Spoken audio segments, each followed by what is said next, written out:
Hello everyone, I Priyanka welcome you all to PVR कक्षा।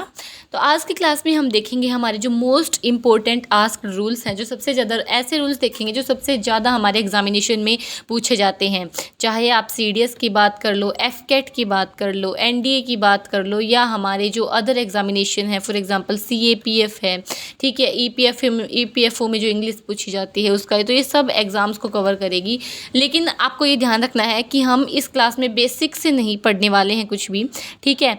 Basics के notes आपके already Telegram channel पर uploaded हैं, आप वहां जाकर ये नोट्स को देख सकते हैं। काफ़ी टाइम पहले ही हमने अपलोड कर दिए थे, ठीक है। आई होप एक बार सबने पढ़ भी लिए होंगे ये नोट्स। जिसने एक बार ये नोट्स पढ़ लिए तो आज की क्लास उनके लिए बहुत फ्रूटफुल होने वाली है, जिसका बेसिक्स क्लियर हो चुका है। अब हम देखेंगे हमारे एग्जामिनेशन परस्पेक्टिव से हमें क्या क्या चीज़ें याद रखनी है।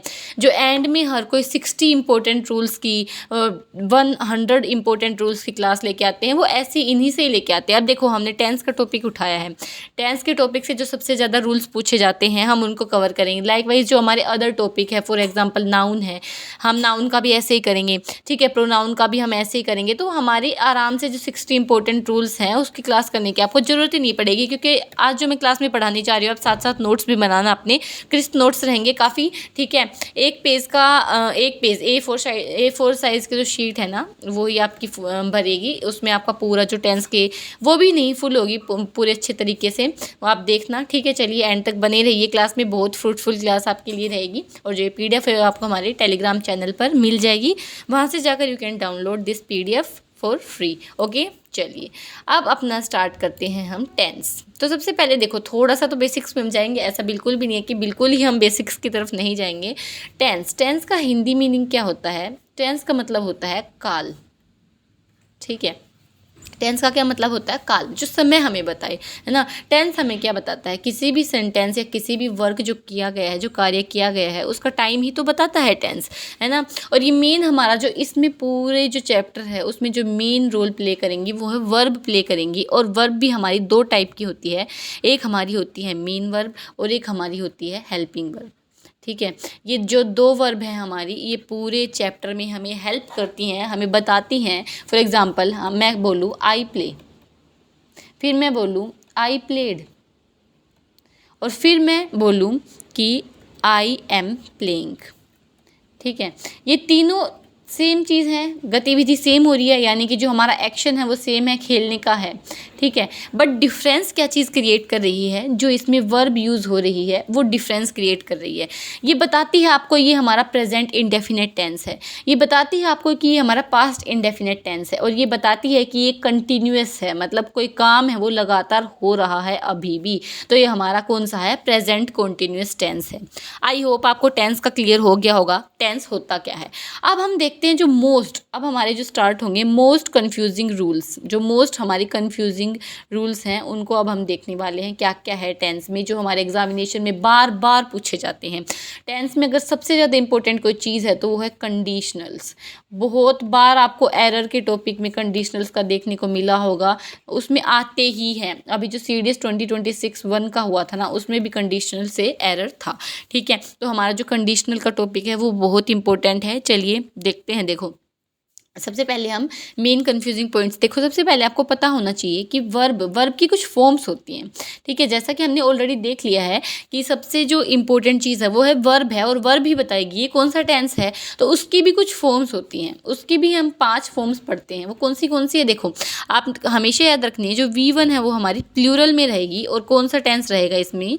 प्रेजेंट टेंस रहेगा, ठीक है। V5 वर्ब की जो 5th फॉर्म है वो हमारी सिंगुलर रहती है, ठीक है। और सिंगुलर में इसमें कौन सा रहेगा? अगेन प्रेजेंट टेंस ही रहेगा, ओके। अगर हम इसका एग्जांपल लेते हैं तो जैसे डू है, डू या डज जो हमारा होता है, और डज कहाँ पर आ जाएगा हमारा? क्योंकि डज तो सिंगुलर है, डू हमारा प्लूरल के लिए हम यूज़ करते हैं, और डज हमारा क्या है? सिंगुलर के लिए है। हो गया क्लियर? और दोनों की दोनों हमारी प्रेजेंट की क्या है? जो मेन वर्ब है, ओके। तो देखो, वर्ब की सेकंड फॉर्म हमारी क्या हो जाएगी? हमेशा पास्ट टेंस को ये दिखाती है, जिसमें हम V2 यानी कि वर्ब की सेकंड फॉर्म का यूज़ करते हैं, ये हमारा पास्ट का टेंस दिखाएगी। फॉर एग्जांपल डिड, ठीक है, आपने पढ़ा होगा डिड हेल्पिंग वर्ब है हमारे पास्ट टेंस की, है ना। V3 में हमारा क्या होगा, अगेन पास्ट में ही रहेगा, बट ये हमारा कौन सा होता है, पास्ट पार्टिसिपल आप इसको बोल सकते हैं। इसमें हम वर्ब की थर्ड फॉर्म का यूज़ करते हैं, जैसे डू, डिड, डन। इसकी डन क्या हो जाएगी, हमारी थर्ड फॉर्म हो जाएगी। लाइकवाइज V4 ये ING फॉर्म, मतलब ये किसी चीज़ की कंटिन्यूटी को बताती है। जो वर्ब की हमारी फोर्थ फॉर्म है वो किसी चीज़ की कंटिन्यूटी को बताती है। ये बताती है कि कोई चीज़ है वो कंटिन्यूअस है, लगातार काम चल रहा है। जैसे डू वर्ब है, उसमें हमारा ING का फॉर्म हम लगा देंगे तो क्या बन जाएगा, डूइंग, है ना। तो ये हमारी कुछ फॉर्म्स हैं, ये आपको याद रखनी है, ये भी इंपॉर्टेंट है, पहचाननी बहुत, ठीक है। एरर के टॉपिक को सोल्व करने में फिल इन द ब्लैंक्स को जब हम करते हैं उसमें कई बार ऐसे ही दे दिया जाता है ब्लैंक्स में कि डू की आप कोई भी आपको फॉर्म भरनी है जो आपको सूटेबल लगे उस सेंटेंस की सेंस के अकॉर्डिंग, चाहे आप V3 फिल करो चाहे आप V4 फिल करो, तो ये हमें पता होनी चाहिए, ठीक है। हमें क्लैरिटी होनी चाहिए कि वर्ब की फर्स्ट फॉर्म है वो क्या है, हमारी वर्ब की फर्स्ट फॉर्म प्लूरल होती है, ये चीज़ हमें पता होनी चाहिए। जब तक हमें ये चीज़ पता नहीं होगी तब तक हमारे अंदर जो क्लैरिटी वाली चीज़ है वो नहीं आएगी। अब आप कहोगे मैम इससे कुछ समझ नहीं आया, थोड़े और एग्जाम्पल दे दीजिए, तो चलिए दे देते हैं, और भी एग्जाम्पल दे देते हैं। हैव का एग्जाम्पल ले लेते हैं, ठीक है। हैव हमारा क्या है, प्लूरल फॉर्म में है, और इसकी सिंगुलर फॉर्म क्या होती है, हैज़ होती है। इसका पास्ट फॉर्म क्या रहेगा, हमारा हैड रहेगा, हैव हैड हैड। इसकी V2 भी हैड रहती है और इसकी V3 भी हमारी हैड रहती है। और हैव में जब हम ING जोड़ देते हैं तो क्या बन जाएगा, हैविंग बन जाएगा, है ना। तो ये हमारी हैव की होगी। लाइकवाइज हमारी बी फॉर्म भी होती है। बी वर्ब की जो फॉर्म है बहुत इंपॉर्टेंट है भाई, ये इसको आप स्किप नहीं कर सकते, ठीक है। बी वर्ब की फॉर्म बहुत इंपॉर्टेंट है। देखो बी हमारी क्या हो गई, वर्ब की फॉर्म है जो कि प्रेजेंट में है बट ये प्लूरल में यूज़ हो रही है। यहाँ पर हम पास्ट में इसका देखते हैं, वॉज एंड वर, ओके। फिर इसका क्या रहेगा, V3 होगा इसका बीन, और V4 इसका होगा बीइंग। जैसे आप अपने टेंसेज में भी पढ़ते हैं, जब हम ING को तोड़ते हैं तो बीइंग में हम तोड़ते हैं, ठीक है। लाइकवाइज इसमें इज, एम, आर जो हमारे सिंगुलर फॉर्म्स ऑफ वर्ब रहेंगी, और किसकी फॉर्म है, बी वर्ब की फॉर्म्स है। बहुत इंपॉर्टेंट है ये टेबल आपके लिए। इस टेबल को चाहे आप अपने नोट्स में भी बना लीजिए प्लीज़, बहुत इंपॉर्टेंट रहेगी, आपको आगे पता लगेगा कि क्यों इंपॉर्टेंट है, ठीक है। स्पेशली हमारी जो ये तीन चीज़ें हैं ना, ये बहुत इंपॉर्टेंट है, डू और हैव और बी। इससे आप कोई भी टेंस आसानी से पहचान सकते हो, ओके। आपको टेंस पहचानने में कोई भी दिक्कत नहीं आएगी, ठीक है। अब देखो कुछ 3 थिंग्स और एक बार लिख रही हूँ मैं, आप अपने नोट्स में भी नोट डाउन कर लीजिएगा। देखो डू वर्ब के साथ हमेशा वर्ब की फर्स्ट फॉर्म लगेगी, क्यों, क्योंकि ये प्रेजेंट टेंस है। देखो ऊपर ये सेम चीज़ पढ़ी है हमने, और ये हम प्रेजेंट जो हमारा इंडेफिनिट टेंस है उसमें भी यही चीज़ तो पढ़ते हैं हम। प्रेजेंट इंडेफिनिट टेंस में सेम चीज़ पढ़ते हैं कि डू डज के साथ वर्ब की फर्स्ट फॉर्म आती है और वो प्रेजेंट टेंस बन जाता है, ठीक है। और ऊपर भी हमने सेम चीज़ पढ़ी है कि डू वर्ब के साथ कौन सी आएगी, वर्ब की फर्स्ट फॉर्म आएगी, है ना। लाइकवाइज बी वर्ब की कोई भी फॉर्म आ रही है, जैसे बी वर्ब है, उसमें वर्ब की फर्स्ट फॉर्म के साथ ING लग जाएगा, ठीक है, वो हमारा V4 बन जाएगा, ओके। थर्ड क्या है हमारा, हैव है, हैव के साथ क्या हो जाएगा, V3 हो जाएगा, ठीक है। चलो, और V3 देखो, इसमें V3 की फॉर्म हम बीन मैक्सिमम लगाते हैं, मैक्सिमम यूज़ करते हैं, ये भी आपको ध्यान रखना है, ठीक है। चलिए नेक्स्ट अब बढ़ते हैं, जो बहुत ज़्यादा कन्फ्यूजिंग चीज़ें हमारी कंडीशनल्स वाली, ठीक है। तो सबसे पहले एक बार कंडीशनल्स को ही कवर कर लेते हैं, बहुत इंपॉर्टेंट है हमारा कंडीशनल्स वाला टॉपिक भी। सारी चीज़ें मैं हैंड रिटन लिख रही हूँ, कुछ चीज़ें जो मैं कह रही हूँ वो आपको अपनी नोटबुक में नोट डाउन करनी है, जो मैं नहीं कह रही नोट डाउन करने के लिए वो ऑलरेडी आपके नोट्स में आपको मिल जाएगी, ओके। अब देखो कंडीशनल्स में ना टेंस की बहुत कन्फ्यूजन होती है। बोलोगे मैम 2 एक्शंस तो होते हैं, हमने पहचान लिया 2 एक्शंस है, और वो हमें कौन सी चीज़ें लगा के मिलेंगे तो कंडीशनल होंगे, इफ़, अनलेस। ये जो कुछ वर्ड्स है कंडीशनल को जो डिनोट करते हैं, हैड वर्ब भी आपका कंडीशनल को डिनोट करता है, ठीक है। तो ये कुछ वर्ड्स हैं जो हम लगा के कंडीशनल बनाते हैं, और उसमें 2 एक्शन हो रहे होते हैं, बट टेंस में कन्फ्यूजन होती है, और एग्जामिनर है वो आपको कन्फ्यूज भी टेंस में ही करेगा। इसके बाद आप कभी कन्फ्यूज नहीं होगे। देखो सबसे पहले आपको एक याद रखनी है चीज़। सबसे पहले ना हम एक एग्जाम्पल ही लेके समझते हैं, ओके। फॉर एग्जाम्पल देखो, रुको, एग्जाम्पल ही लेके समझ लेते हैं, अच्छे से समझ आ जाएगा हमें। एक तो हमारा नॉर्मल सेंटेंस है, he will come and I will go, okay. वह आएगा और मैं जाऊंगी। तो ये क्या कंडीशनल है, यहाँ तो हमने कोई कंडीशन भी नहीं देखी भाई, कोई कंडीशन लग ही नहीं रही है कि वो आएगा और मैं जाऊंगी। तो विल और विल दोनों के दोनों यूज़ हो सकते हैं। अब हमारा सेकंड है, क्या है, ही, इफ़ ही विल कम, अगर वह आएगा, आई विल गो, मैं जाऊंगी, ठीक है। अब आपको कंडीशनल का सबसे पहला रूल याद रखना है, वो क्या रखना है, पेन चेंज कर लेते हैं एक बार, है ना, कौन सा लें, चलो ये दिख जाएगा, ठीक। ही विल कम, अगर वो तो कंडीशनल में आपको सबसे पहला रूल याद रखना है कि दो विल एक साथ नहीं आएंगे, ठीक है। कंडीशनल का सबसे पहला रूल क्या हो जाएगा, दो विल एक साथ नहीं आएंगे, दो शैल एक साथ नहीं आएंगे, ठीक है, दो वुड एक साथ नहीं आएंगे। तो ये आपको रूल है वो याद रखना है, बहुत इंपॉर्टेंट रूल है, दो शैल या विल एक साथ नहीं आएंगे, ठीक है। तो ये भी बहुत इंपॉर्टेंट चीज़ है, ये आपको याद रखनी है। तो एक सेंटेंस हमारा गलत हो जाता है, मैम इसका करेक्ट फॉर्म क्या होगा, तो चलिए देखते हैं करेक्ट फॉर्म क्या होगा। देखो इफ़ ही, अब आपको सबसे पहला रूल समझ आ जाएगा हमारा क्या है, if he comes I will go. अब आपको अगर थोड़ा सा टेंस का बेसिक्स पता है तो आपको ये पता होगा कि फ्यूचर टेंस हमारा सिंपल फ्यूचर और ये हमारा सिंपल इंडेफिनेट टेंस है, या आप बोल सकते हो इसको प्रेजेंट इंडेफिनेट है, ये हमारा सिंपल फ्यूचर टेंस है। तो आपको ये याद रखना है कि जब सिंपल इंडेफिनेट अगर हम पहले में यूज़ कर रहे हैं तो जो सेकेंड जो हमारा एक्शन होगा वो क्या होगा, सिंपल फ्यूचर में ही होगा, ठीक है। ये आपको याद रखनी है, इसमें हम विल और शैल दोनों का यूज़ कर सकते हैं, ठीक है। ये दोनों हेल्पिंग वर्ब हैं जो सिंपल फ्यूचर की हैं। अब देखो इफ़ ही कम्स, अगर वो आएगा सिंपल इंडेफिनेट में है, इफ़ है ये क्या है, कंडीशनल को डिनोट कर रहा है, ओके। इफ़ हमारा कंडीशनल की भाई ये कंडीशन दे रहा है कि अगर वो आएगा तो ही मैं जाऊंगी, अदरवाइज मैं नहीं जाऊंगी, है ना। अब देखो इसमें फिर सेकंड हमारी क्या हो जाएगी, इंडेफिनेट, मतलब सिंपल इंडेफिनेट है हमारा, प्रेजेंट इंडेफिनेट आप इसको बोल सकते हैं। इसकी जो सेकंड फॉर्म क्या होगी, यहाँ पर हमने V1 का यूज़ किया, सेकंड फॉर्म हम V2 का यूज़ करते हैं जिसको हम बोलते हैं पास्ट। देखो ये बात आ रही है यहाँ पर समझ, कि यहाँ पर हमने V1 का यूज़ किया और फिर हम V2 का यूज़ कर रहे हैं। V2 में हम क्या कर रहे हैं, पास्ट, V2 का मतलब ही क्या होता है, पास्ट वर्ब के सेकंड फॉर्म का यूज़ कर रहे हैं, यानी कि हम पास्ट टेंस का यूज़ कर रहे हैं। इस विल का कम्स जो ये है इसका केम हो जाएगा, है ना, V2 इसकी फॉर्म लिख सकते हैं, केम हो जाएगा। और ये जो विल गो है इसका V2 क्या हो जाएगा हमारा, वुड हो जाएगा। आया समझ, ये हमारा इसका V2 क्या हो जाएगा हमारा, वुड हो जाएगा। अब इसमें अगर आगे बढ़े तो हमें V3 भी तो यूज़ करनी पड़ेगी ना। देखो V1 हमने यूज़ कर दी, V2 हमने यूज़ कर दी, V3 भी हम यूज़ करेंगे, और V3 यानी कि परफेक्ट टेंस का यूज़ करेंगे हम, ठीक है। V3 का मतलब एक चीज़ और यहाँ पर बता देती हूँ आपको कि जो वर्ब की थर्ड फॉर्म है वो हम परफेक्ट टेंस के लिए यूज़ करते हैं, क्योंकि हमारा यहाँ पर क्या है, काम है वो कंप्लीट हो चुका है, यहाँ पर हमारा काम कंप्लीट हो चुका है और यहाँ हम क्या यूज़ करेंगे, परफेक्ट टेंस का यूज़ करते हैं। और परफेक्ट टेंस के लिए ही हम कौन सी फॉर्म का यूज़ करते हैं, वर्ब की थर्ड फॉर्म का यूज़ करेंगे, ठीक है। ये चीज़ पता लग गई। तो अब हमें जाना है वर्ब की थर्ड फॉर्म में, जिसमें हम परफेक्ट टेंस का यूज़ करेंगे, यानी कि हैड प्लस V3 का यूज़ करेंगे। अब हमने यहाँ पर V3 का यूज़ किया तो हम यहाँ पर भी तो V3 का ही यूज़ करेंगे, यानी कि फ्यूचर परफेक्ट टेंस का यूज़ करेंगे। तो वुड हैव और हैव के साथ हमने हमेशा पढ़ा है कि वर्ब की थर्ड फॉर्म आती है। अब हमें ये भी पता है कि जो वुड है वो एक मॉडल वर्ब है, ठीक है, और इनके साथ हमारा हमेशा वर्ब की फर्स्ट फॉर्म आती है। और हमें क्या चाहिए, वर्ब की थर्ड फॉर्म चाहिए, क्योंकि हमें तो परफेक्ट टेंस में जाना है, वर्ब की थर्ड फॉर्म चाहिए। वर्ब की थर्ड फॉर्म लगाने के लिए हम हैव का यूज़ करते हैं, ठीक है, क्योंकि अभी हमने ऊपर भी देखा कि हैव के साथ हम कौन सा यूज़ करेंगे, V3 का ही हमेशा यूज़ करेंगे। ये देखो आ गया ये रूल काम में, है ना। हैव के साथ हमेशा वर्ब की थर्ड फॉर्म लगेगी, और जो मॉडल्स हैं जैसे वुड है, विल है, शैल है, मे है, माइट है, इनके साथ हम हमेशा वर्ब की फर्स्ट फॉर्म का यूज़ करते हैं। तो थर्ड फॉर्म यूज़ करने के लिए हमें क्या चाहिए भाई, बीच में हैव तो चाहिएगा ना, है ना। समझ आया, एक बार फिर से रिवाइज कर लेते कंडीशनल्स में। देखो एग्जाम्पल के साथ भी समझाएंगे यार, कंडीशनल है भी थोड़ा कंफ्यूजिंग टॉपिक, बट अब आपको कंफ्यूजन नहीं रहेगी।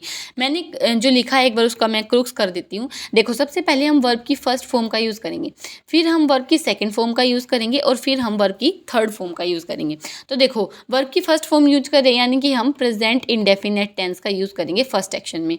और आपने रूल ऑफ पैरेललिज्म भी पढ़ा होगा, रूल ऑफ पैरेललिज्म की पूरे टेंस में, यानी कि पूरा जो हमारा सेंटेंस है वो एक ही टेंस में होना चाहिए। ऐसा नहीं है कि यहाँ पर हम पास्ट का यूज़ कर रहे हैं और यहाँ पर हम जाके प्रेजेंट का यूज़ कर देंगे, ठीक है। तो अगर हमने यहाँ पर प्रेजेंट इंडेफिनेट टेंस का यूज़ किया है तो यहाँ पर हम क्या करेंगे, सिंपल फ्यूचर टेंस का ही यूज़ करेंगे, क्योंकि कंडीशनल में सिर्फ हम दो ही टेंस यूज़ कर रहे हैं, एक प्रेजेंट और एक हमारा जो फ्यूचर टेंस है वो, ठीक है। ये आपको याद रखना है। एक तो हम प्रेजेंट टेंस, तो अब देखो यहाँ पर जाएंगे सेकंड, वर्ब की सेकंड फॉर्म हमने पढ़ा है कि पास्ट टेंस का हम यूज़ करते हैं, वर्ब की सेकंड फॉर्म करेंगे। और अगर यहाँ पर पास्ट हो गया तो रूल ऑफ पैरेललिज्म भी हमें पता है कि अगर एक में हमने पास्ट का यूज़ कर दिया तो दूसरे में भी हम किसका यूज़ करेंगे, पास्ट का ही यूज़ करेंगे। तो सिंपल फ्यूचर था, यहाँ पर हम फ्यूचर का हम पास्ट अगर वर्जन में जाएंगे, जैसे यहाँ पर हमारा होता है विल और शैल, तो अगर पास्ट में ही जा रहे हैं तो हम यहाँ यूज़ करेंगे वुड, ठीक है, या शुड, कुड, मे, माइट, ठीक है। ऐसे तो वर्ब की सेकंड फॉर्म का ही हम यूज़ करेंगे।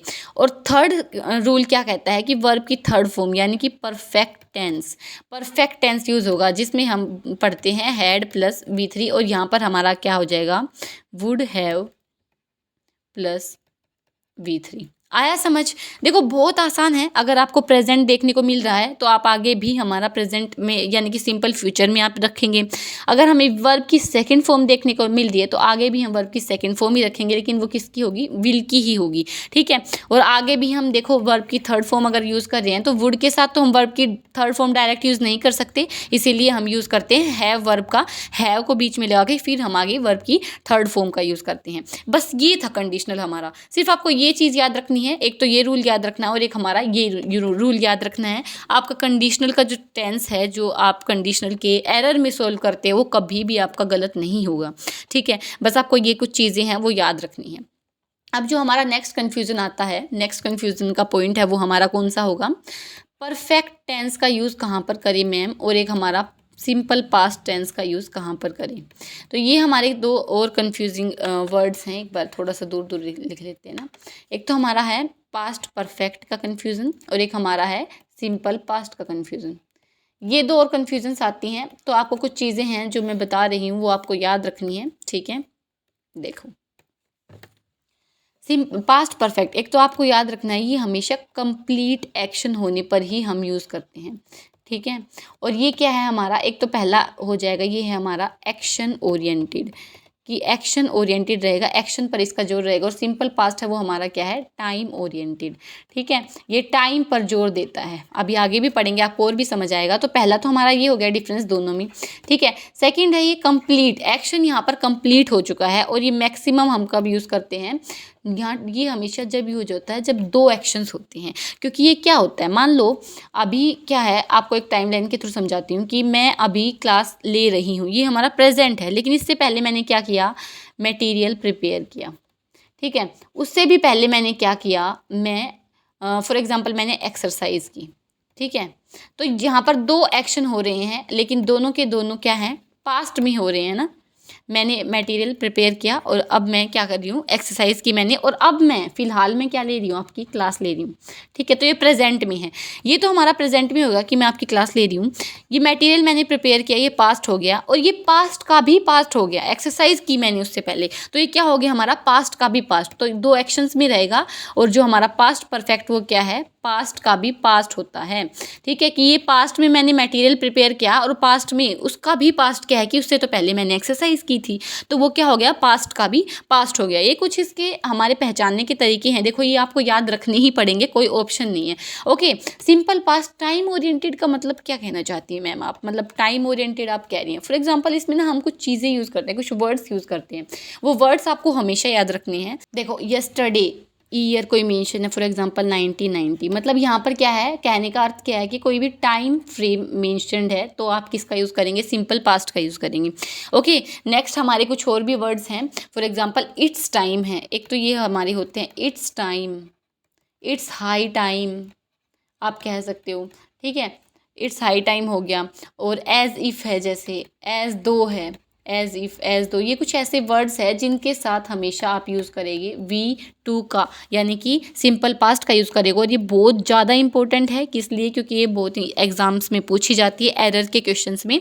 तो ये कुछ चीज़ें आपको बहुत अच्छे से ध्यान रखनी है, बहुत अच्छे से याद रखनी है कि हमारा जो पास्ट है वो किस में यूज़ होगा, यस्टरडे है, जैसे लास्ट नाइट वर्ड अगर आपको मेंशन मिल जाए कहीं तो आप आँख बंद करके आप वहाँ क्या कर दो, सिंपल पास्ट टेंस का यूज़ कर दो, ओके। लास्ट मंथ है, last month, the other day अगर आपको देखने को मिल जाए कहीं वर्ड, तो ये क्या है हमारे, ये टाइम फ्रेम को मेंशन कर रहे हैं। कहने का मतलब क्या है कि ये जो वर्ड्स हैं ये हमारे क्या है, एक टाइम फ्रेम को मेंशन कर रहे हैं, ओके। तो ये टाइम फ्रेम हम दर्शाने के लिए किसका यूज़ करते हैं, हम सिंपल पास्ट का यूज़ करते हैं, ओके तो ये कन्फ्यूज़न वाले पॉइंट्स हैं। अब आपको कुछ पास्ट मैम अब इसमें कुछ वर्ड्स हैं तो ऑब्वियसली बात है कि भाई पास्ट परफेक्ट में भी कुछ ऐसे वर्ड्स होंगे जो हमें हिंट देंगे कि हमें वहाँ पर पास्ट परफेक्ट ही यूज़ करना है ना। कुछ ऐसे वर्ड्स तो होंगे ही फॉर श्योर। तो चलिए देखते हैं कौन से हैं। देखो जैसे कि यट वर्ड है, जस्ट वर्ड है, ठीक है, रिसेंटली वर्ड है। ये ऐसे वर्ड्स हैं जो आपके हमेशा पास्ट परफेक्ट को लेते हैं। रिसेंटली वर्ड है, ओके, सो फार वर्ड है, अप टिल नाउ वर्ड है एक, अप टिल नाउ अब तक। तो ये ऐसे वर्ड हैं लेटली जो आपके पास्ट परफेक्ट टेंस को ही लेते हैं। ये हमेशा क्या लेंगे, हमारे पास्ट परफेक्ट टेंस को लेंगे। ओके आया समझ। दो एक्शन वाला समझ आ गया कि जो हमारा पास्ट का भी पास्ट होता है वो क्या होगा, हमारा पास्ट परफेक्ट टेंस होगा। ओके आई होप आपको अभी तक जो चीज़ें मैंने बताई हैं वो सारी क्लियर होंगी। अभी देखो ये तो मेन हमारे कन्फ्यूजन के जो मेन पॉइंट्स थे वो मैंने आपको सारे ऑलमोस्ट बता दिए हैं, ठीक है। अब देखो कुछ एग्जांपल्स लेते हैं कंडीशनल टेंस के। जो हमारे कंडीशनल्स अभी हमने ऊपर पढ़े ना, एक बार उनके कुछ एग्जाम्पल्स को डिस्कस कर लेते हैं ना। चलिए देखो सबसे पहले मैं आपको बोल रही हूँ, हमने प्रेजेंट का तो डिस्कस कर लिया था, अब पास्ट का और देख लेते हैं। If he came I will go, पहला सेंटेंस है हमारा। सेकंड क्या रहेगा, सेकंड सेंटेंस है हमारा इफ़ ही वुड हैव कम, अगर वह आया होता, आई वुड हैव गोन, मैं गई होती, अगर वह आया होता तो मैं गई होती। ओके नेक्स्ट देखो थर्ड जो हमारा क्या है, if he had worked hard, एक बार लिख लेते हैं फिर सोल्व कर लेंगे। ही वुड हैव सक्सीडेड, अगर उसने हार्ड वर्क किया होता तो वह सक्सीड कर जाता। ओके चलो इतने बहुत रहेंगे समझने के लिए, क्योंकि हमें तो सिर्फ समझना है अभी इसमें, ठीक है। चलो इफ़ ही केम, यहाँ हमने क्या पहचान लिया, मैम ने बताया था कि यानी कि भाई ये पास्ट में जा रहा है। तो जैसे ही आपने देखा कि ये पास्ट में है तो हमारा क्या होगा, नेक्स्ट वाला भी तो पास्ट में ही होगा। वर्ब की सेकंड फॉर्म लेंगे ना हम, विल की, अभी हमने ऊपर डिस्कस किया था। विल की वर्ब की सेकंड फॉर्म क्या रहेगी, वुड। तो ये गलत है यहाँ पर सेंटेंस, यहाँ क्या होगा, आई वुड गो। अगर ही if he came I would go, अगर, और यहाँ पर गो है वो वर्ब की फर्स्ट फॉर्म होगी, किसके लिए यूज़ हो रही है, वुड के लिए यूज़ हो रही है। ओके ये चीज़ हम ऑलरेडी ऊपर डिस्कस कर चुके हैं। सेकंड देखो if he would have come I would have gone, अगर वह आया होता तो मैं गई होती। आपने ये पहचान लिया कि ये वर्ब की थर्ड फॉर्म में जा रहा है, यानी कि ये परफेक्ट टेंस में जा रहा है ना। ये चीज़ आपने पहचान ली। तो देखो जब भी आपको ऐसे दो सेंटेंसेस मिले तो आपको ये तो पता है कि दोनों में वुड हैव प्लस V3 नहीं होगा, ये चीज़ आपको पता है ना। तो चेंज कौन से वाले को करोगे, हमेशा जो कंडीशनल के साथ वाली जो वर्ब है ना उसको आप हमेशा चेंज करोगे। ये चीज़ आपको याद रखनी है। अगर आपको गलती मिले दोनों में तो आप चेंज किसको करोगे, इसको। तो इफ़ ही हैड कम, ठीक है, कम की जो ये कम है हमारा, इसकी फर्स्ट फॉर्म कम होती है, सेकंड फॉर्म इसकी केम होती है और थर्ड फॉर्म इसकी कम ही होती है। तो यहाँ पर कंफ्यूज नहीं करना है बिल्कुल भी, ठीक है। इफ़ ही हैड कम, अगर वह आया होता, आई वुड हैव गोन, हो गया simple. If he had work, ठीक है, हैड प्लस V3 है, यानी कि यहाँ पर हम वर्ब की थर्ड फॉर्म का यूज़ कर रहे हैं, तो परफेक्ट टेंस का यूज़ कर रहे हैं। ही वुड हैव सक्सीडेड, बिल्कुल सही है, यहाँ पर कुछ भी गलती नहीं है, दोनों बिल्कुल सही यूज़ किए हैं ना। वर्ब की third form would have plus V3 है ना, बिल्कुल सही यूजेज है। आया समझ, बस ये था कंडीशनल्स, हमारा पूरा कंडीशनल्स ख़त्म हो गया। हमने पूरा टेंस जो मोस्ट आस्क जो रूल हैं, सबसे ज़्यादा जो रूल्स पूछे जाते हैं वो सारे के सारे रूल हमने डिस्कस कर लिए हैं आज की क्लास में।